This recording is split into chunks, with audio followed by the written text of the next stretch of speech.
परमात्मा वर्तमान में इस दास के रूप में विराजमान है।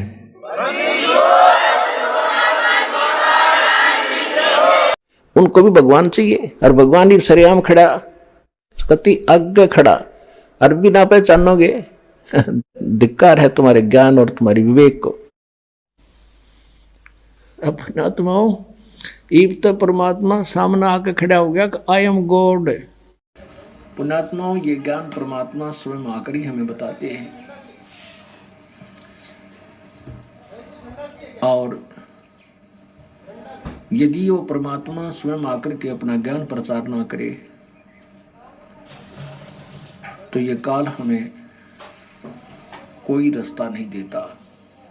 और जब आप पतिव्रता पद पर रह करके साधना करोगे, पतिव्रता पद का मतलब है केवल एक ही गुरु और दूसरा पृथ्वी पर नहीं थे भगवान भी आ जावे। अके नाम कहा नहीं जाई, इसको बोलना नहीं है, इसको बोल के जाप नहीं करना, सूरत से जाप करना है। ये बोल के सुना दिया लेकिन इसका जाप बोल कर नहीं होगा, इसलिए अके कहा है।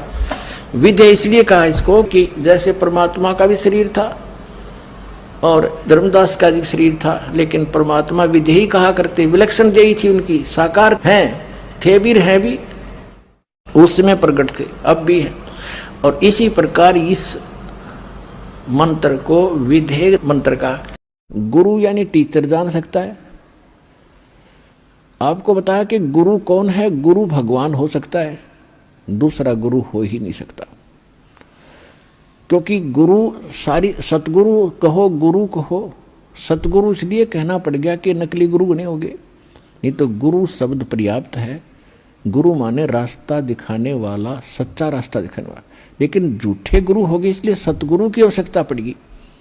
तो सतगुरु कहो और उसको गुरु कहो, परमात्मा ही आते हैं और वो ही गुरु हो सकते हैं, और गुरु है ही नहीं। बाकी तो गुरु सभी आपको बता दिया, किसी ने बाल काटने सिखा दिया उसका गुरु हो गया, ये छोटी मोटी अध्यापक शिक्षा को अक्षर ज्ञान करा दिया उसका वो गुरु हो गया। ये गुरु अलग है। अध्यात्म मार्ग के गुरु का सत्संग में रोल होता है।